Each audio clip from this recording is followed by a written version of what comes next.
ہندوستان ہی نہیں بلکہ عالم اسلام کے ایک معزز بزرگ ہستی صوفی باصفا ولی کامل عمدۃ العارفین قدوۃ السالکین حضرت سیدنا حاجی حافظ وارث علی رحمۃ اللہ تعالی علیہ کی بارگاہ میں خراج عقیدت پیش کرنے کے لیے جمع ہوئے ہیں۔ وارثی سلسلہ الحمدللہ آج بھی رواں دواں ہے۔ وارث پاک کا طریقہ کار کیا ہے انشاءاللہ میں آپ کو آگے بتاؤں گا۔ حاجی وارث علی رحمۃ اللہ علیہ دیوا شریف بارہ بنکی ضلع کے اندر جو ایک مشہور مقام ہے وہاں آپ کا مزار پاک ہے۔ حاجی وارث علی کے والد گرامی کا نام سید قربان علی رحمۃ اللہ تعالی علیہ۔ سید قربان علی کا پورا خاندان نیشا پور، یہ آج کل ایران، افغانستان، قزاقستان، یہ جو ماوراء النہر کا علاقہ ہے، اس علاقے میں بہت سارے سادات کرام تشریف لائے اور پھر وہاں سے انہوں نے دین کی تبلیغ کی خاطر ہندوستان کا رخ کیا۔ حضرت وارث پاک رحمۃ اللہ علیہ کا خاندان بھی ہندوستان تشریف لا کر بدایوں شریف، دیوا شریف، بارہ بنکی میں آ کر مقیم ہوئے۔ حضرت حافظ سید وارث علی رحمۃ اللہ علیہ کی پیدائش اسی دیوا شریف میں ہوئی۔ آپ کی پیدائش 1232 ہجری، انگریزی کے اعتبار سے 1819 عیسوی،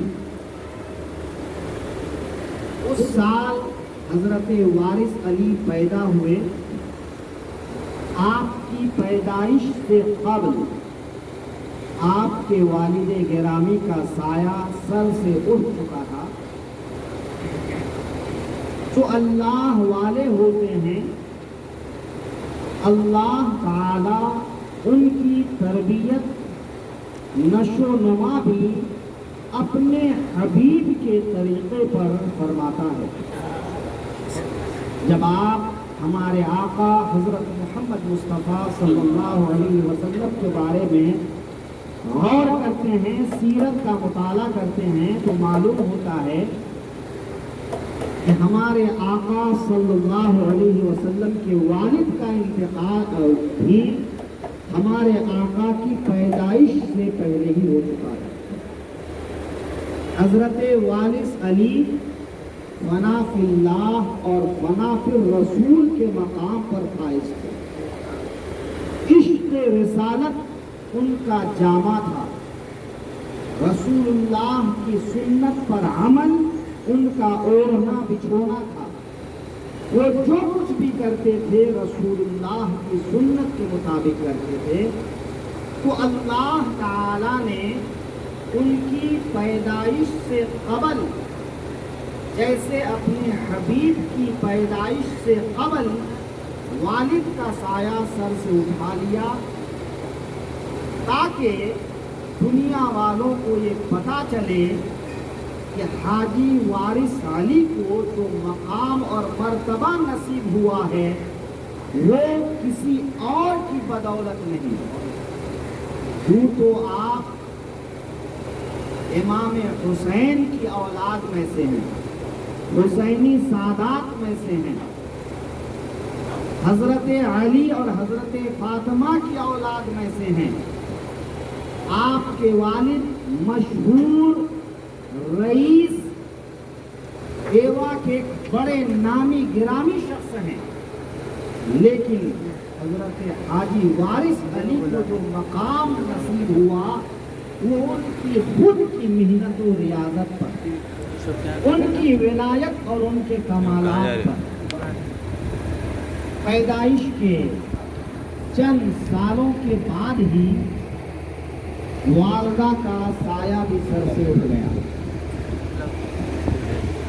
بچپنے میں والدہ نے آپ کی تربیت کا خیال کیا، لیکن چھوٹی سی عمر میں جب والدہ کا سایہ سر سے اٹھ گیا تو رشتے کے لحاظ سے بہنوئی حضرت سید خادم علی شاہ رحمۃ اللہ تعالی علیہ، انہوں نے آپ کو اپنی تربیت، اپنی پرورش میں دے دیا۔ جب 5 سال کے ہوئے رسم بسم اللہ خوانی ادا کی گئی اور آپ دینی تعلیم کے حصول میں مشغول ہوئے۔ جب 7 برس کے ہوئے تو آپ نے علم میں ایک اعلیٰ مقام حاصل کیا۔ حضرت حاجی وارث علی رحمۃ اللہ علیہ نے قرآن پاک حفظ فرمایا اور اپنے بہنوئی سید خادم علی شاہ کے پاس رہ کر دنیاوی علوم کے حصول کے ساتھ ساتھ تصوف کا علم بھی حاصل فرمایا، یہاں تک کہ آپ کی پیدائش سے قبل بہت سے اولیاء کرام آپ کی پیدائش اور آپ کی ولادت کی خبر دیتے رہے۔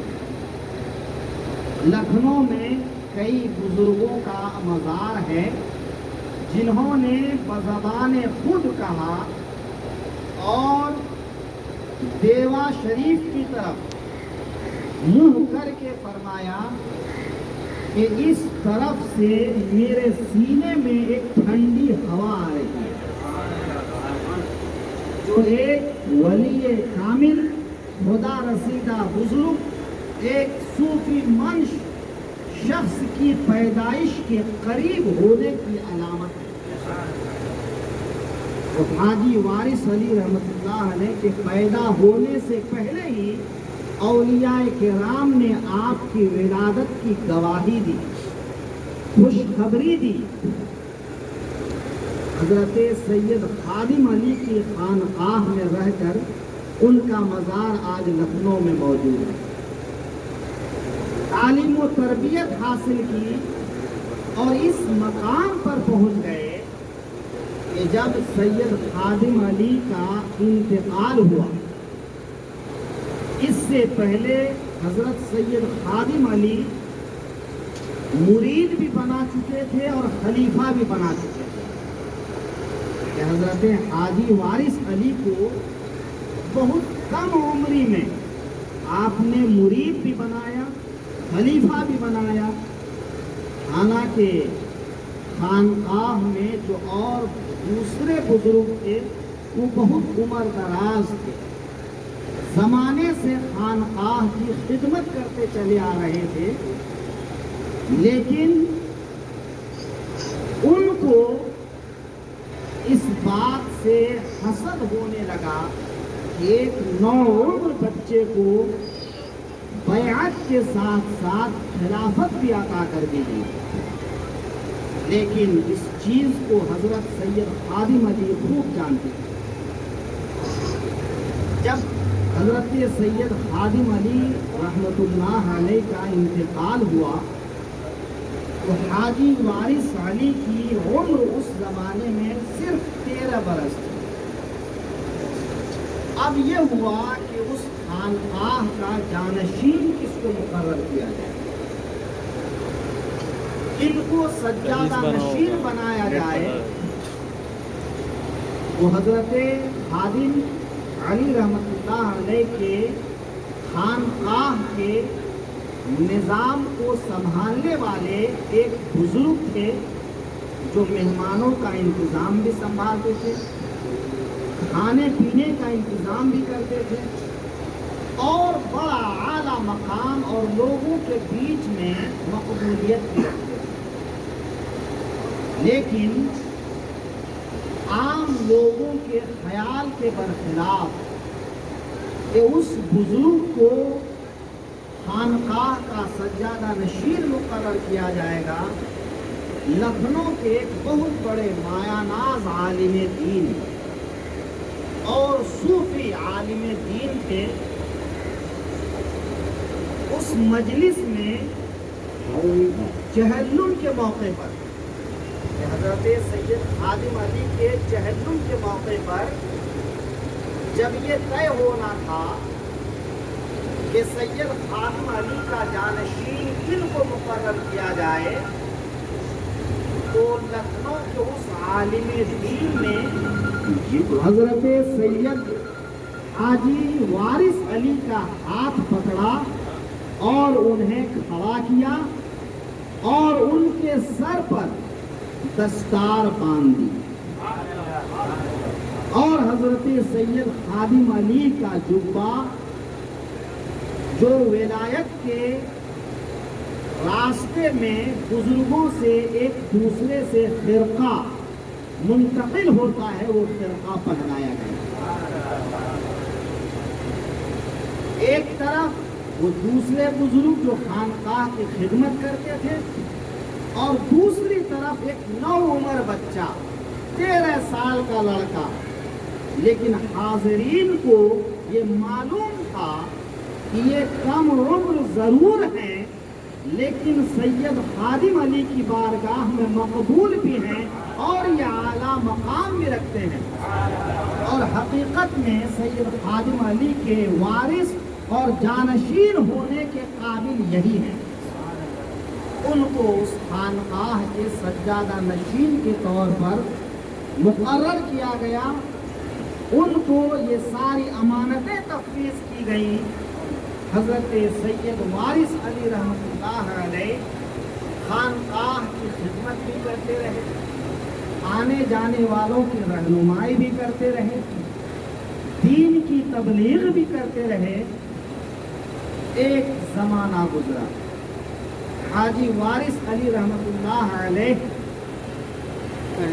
خواب میں دیکھتے ہیں کہ ان کے پیر و مرشد اور بہنوئی حضرت سید خادم علی شاہ اشارہ فرماتے ہیں کہ اب بیٹھنے کا وقت نہیں، اب سیر و سیاحت کرو، ایک جگہ رہ کر نہیں، مختلف جگہوں میں جا جا کر دین کی تبلیغ کرو. حضرت حاجی وارث علی رحمۃ اللہ علیہ دیوا شریف سے نکل کر جے پور تشریف لے گئے. جے پور سے خواجہ غریب نواز کی بارگاہ میں اجمیر شریف تشریف لے گئے. خواجہ غریب نواز کی بارگاہ میں حاضری دینے کے لیے جب اندر جانے لگے تو وہاں ایک بزرگ بیٹھے تھے. انہوں نے کہا بزرگوں کے آستانے پر جوتے پہن کر نہیں جاتے. تو آپ نے دروازے پر جوتے اتار دیے. خواجہ غریب نواز کی بارگاہ میں آپ نے حاضری دی اور دوبارہ زندگی بھر آپ نے کبھی جوتے نہیں پہنے. پوری زندگی آپ نے خالی پیر گزار دی. حضرت وارث علی رحمۃ اللہ تعالی علیہ 1252 یا 53 میں حج کے لیے تشریف لے گئے. اجمیر شریف اور مختلف جگہوں سے ہوتے ہوئے ممبئی تشریف لائے اور ممبئی سے جدہ کے لیے آپ روانہ ہوئے. جب آپ سفر کے لیے روانہ ہوئے تو حاجی وارث علی کا منش یہ تھا، ان کا اور طریقہ یہ تھا کہ اللہ پر توکل کیا کرتے، باوجود کہ